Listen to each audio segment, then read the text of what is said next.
Good evening student, 12th class. आज हम लोग करेंगे हमारा कंपनी अकाउंट्स का एक new chapter, issue of debentures. देखो बेटे, इशू ऑफ डिबेंचर्स के अंदर मैं आपको डिबेंचर से रिलेटेड कुछ इंपॉर्टेंट फैक्ट्स, कुछ इंपॉर्टेंट थ्योरी आपके साथ डिस्कस करूंगी। सबसे पहले तो क्वेश्चन यही राइज होता है, जो कि आपने प्लस 1 में पढ़ा है कि डिबेंचर क्या होता है। देखो बेटे, अगर आप किसी कंपनी के शेयर्स खरीदते हैं तो बेसिकली उन कंपनी के शेयर्स को अगर आप खरीदते हैं तो उसके लिए आप बेसिकली क्या खरीदते हैं, कंपनी के शेयर्स खरीदते हैं। लेकिन जब आप किसी कंपनी को लॉन्ग टर्म बोरोइंग्स के रूप में लोन देते हैं तो आप कंपनी के खरीदते हैं स्टूडेंट डिबेंचर्स। डिबेंचर्स क्या होते हैं बेटे? ऋण पत्र होते हैं जिनके थ्रू कंपनी क्या करती है, लोन रेज करती है। और डिबेंचर्स के लिए कंपनी क्या करती है, एक फिक्स्ड रेट पर इंटरेस्ट भी पे करती है। तो share holders, equity share holders होते हैं, वो तो ओनर्स होते हैं कंपनी के, और ये कंपनी को क्या करते हैं बेटा, लोन प्रोवाइड करते हैं। अब हम बात करेंगे यहाँ पर what do you mean by debenture.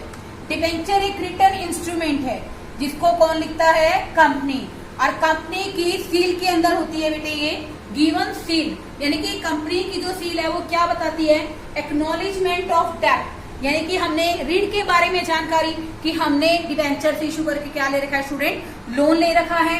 And containing provision, इस बात के लिए प्रोविजन भी मेंटेन करती है कि हम लोग लोन की रीपेमेंट यानी कि principal amount which is taken as a loan and payment of interest at a fixed rate, और हम लोग इंटरेस्ट की पेमेंट कर देंगे प्रिंसिपल के साथ। देखो बेटे, यहाँ पर डिबेंचर क्या है, एक रिटर्न इंस्ट्रूमेंट है जिसके अंदर बेटे कंपनी क्या प्रॉमिस करती है कि बेसिकली कंपनी की जो एथोराइज्ड अथॉरिटी है, कंपनी की स्टूडेंट्स जो एथोराइज्ड अथॉरिटीज है वो एक रिटर्न इंस्ट्रूमेंट को इशू करती है स्पेसिफिक रेट के अंदर। स्पेसिफिक परसेंटेज होती है इंटरेस्ट की जो डिबेंचर से पहले गिवन होती है, जिस पर हमें बेसिकली एक पॉइंट ऑफ टाइम के बाद, एक स्पेसिफिक पीरियड ऑफ टाइम के बाद हमें इंटरेस्ट पे करना पड़ता है। प्रिंसिपल अमाउंट का मतलब है कि जितने के डिबेंचर होल्डर्स ने परचेज किए हैं। तो बेटा डिबेंचर्स क्या है, एक रिटर्न इंस्ट्रूमेंट है, कंपनी की कॉमन सील के द्वारा इसको लिखा जाता है। कंपनी की कॉमन सील का मतलब यहाँ पर क्या है बेटे कि उसके अंदर एक्नॉलेजमेंट ऑफ डेट, यहाँ पर ऋण लेने के बारे में जानकारी होती है। और एक प्रोविजन होता है इसके अंदर, प्रावधान क्या है, रीपेमेंट ऑफ प्रिंसिपल अमाउंट को रीपेड करेंगे along with the interest. Okay, तो देखो बेटे, this is known as debentures. Debentures क्या होते हैं बेटे, ऋण पूंजी होते हैं जो बेटा डिबेंचर्स में इन्वेस्टमेंट करेंगे। वो कंपनी को एक तरह से क्या कर रहे हैं स्टूडेंट, लोन प्रोवाइड कर रहे हैं। जो कंपनी को लोन प्रोवाइड करेंगे उन्हें बेटा कंपनी के अंदर क्या मिलेगा, एक फिक्स्ड रेट पर इंटरेस्ट मिलेगा।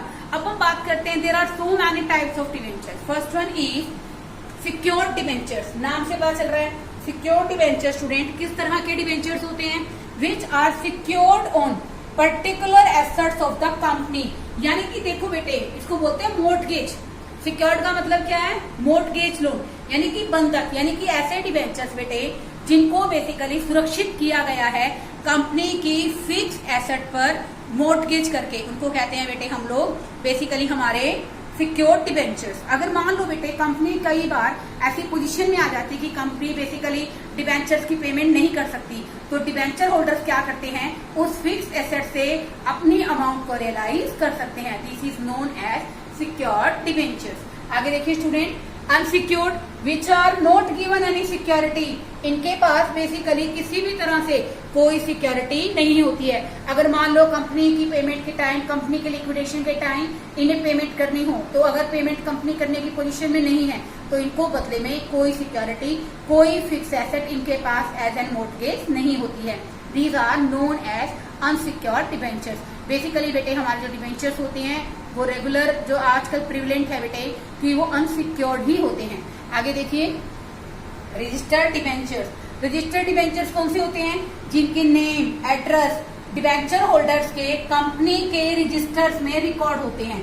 रजिस्टर्ड माने जो जिनका नाम, जिन डिबेंचर होल्डर्स का नाम, एड्रेस कंपनी के रजिस्टर के अंदर क्या होता है, रिटर्न होता है। This is known as registered debenture. अब यहाँ पर दूसरी बात आती है बियरर डिबेंचर। बियरर जिनका नाम नहीं होता है। बियरर कौन से होते हैं, जिसके पास है डिबेंचर उसी के हैं। तो देखो बेटे, name and address of the holders of debentures are not recorded in the company.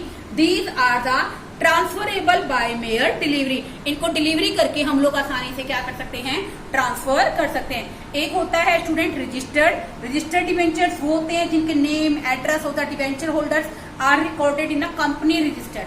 Company के रजिस्टर के अंदर जिन डिबेंचर्स होल्डर के नाम और पते होते हैं वो होता है बच्चों रजिस्टर्ड। और बियरर कौन से होते हैं? जिनके नेम और एड्रेस कंपनी के रजिस्टर के अंदर नहीं होते। And they can be transfer by mere delivery. Delivery के थ्रू उनको इजिली क्या कर सकते हैं? ट्रांसफर कर सकते हैं। आजकल तो बेटे ऑनलाइन का जमाना है, तो बेसिकली हम लोग जो शेयर्स हैं, डिबेंचर्स हैं, उनके साथ क्या कर सकते हैं? ऑनलाइन ट्रेडिंग करते हैं। ठीक है, आगे देखिए रिडीमेबल डिबेंचर्स। रिडीमेबल क्या होता है? जिनको हम लोग बेसिकली रिडीम कर सकें। अब देखो बेटे, एक तो होता है रिडीमेबल।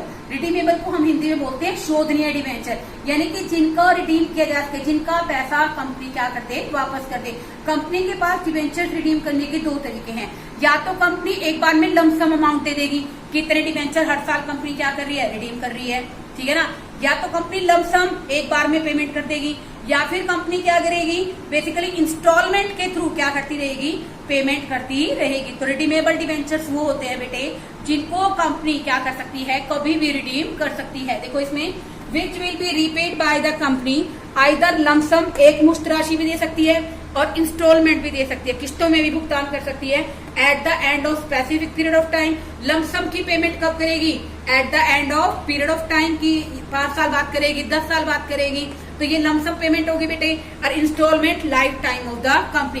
कंपनी हर साल 10, जैसे कंपनी ने मान लो बेटा 10 लाख के डिबेंचर इशू किए हैं, तो एक बार कंपनी क्या करेगी? 10 लाख, भाई 5 साल के बाद मैं 10 के 10 लाख डिबेंचर्स क्या कर दूंगी? रिडीम कर दूंगी।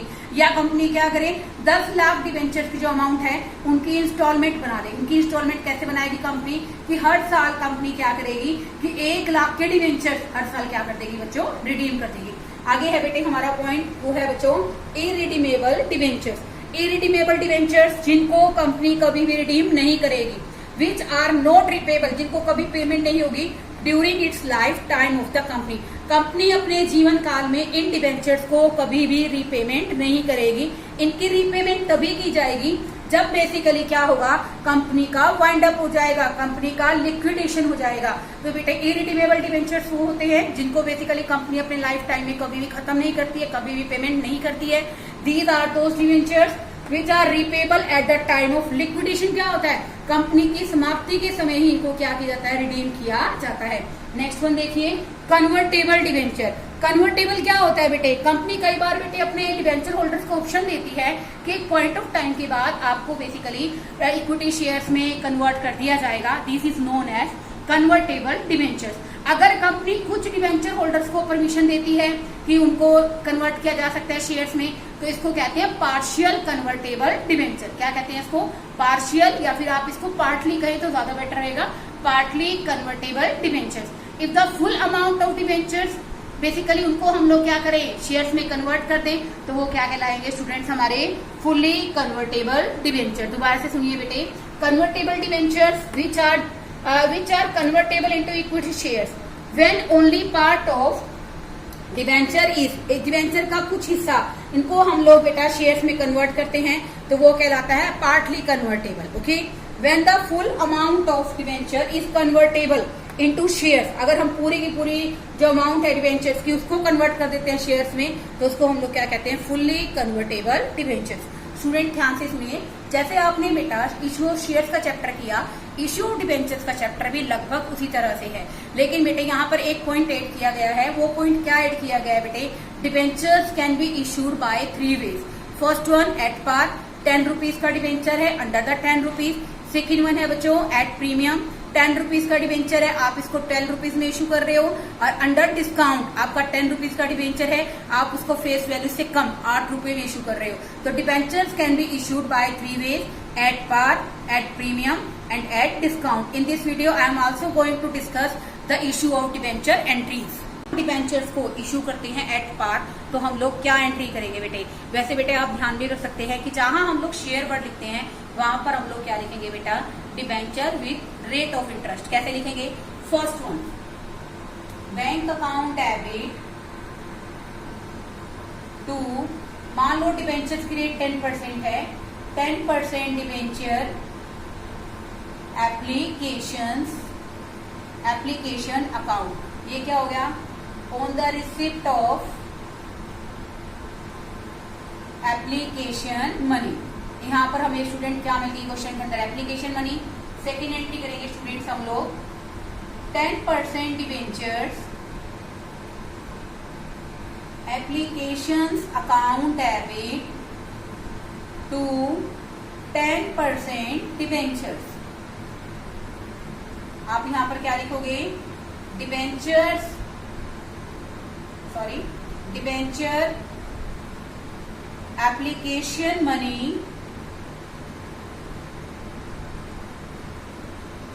Transfer to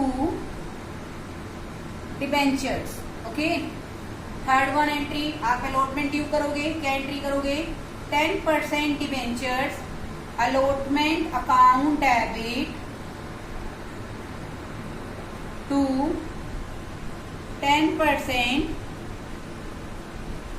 debentures account. आप लोग लिखोगे अलॉटमेंट मनी, नरेशन में आप एक्सप्लेन करोगे कि आपने क्या एंट्री की है, allotment money due on debentures.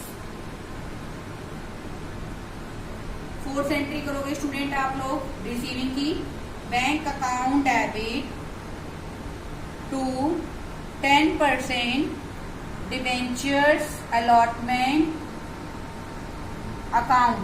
यहां पर हमारे जर्नल के बाद नरेशन बन जाएगी स्टूडेंट हमारी, allotment money received on debentures. ऐसे ही स्टूडेंट हम लोग करेंगे फिफ्थ एंट्री हमारी फर्स्ट कॉल को ड्यू करने की, 10% debentures first call account debit to 10% debentures. हमने यहाँ पर स्टूडेंट क्या कर दिया, फर्स्ट कॉल ड्यू कर दी, उसके बाद बेटे हम लोग रिसीविंग दिखाएंगे, bank account debit to 10% debentures first call 10% debentures first call account. ये क्या है स्टूडेंट, फर्स्ट कॉल मनी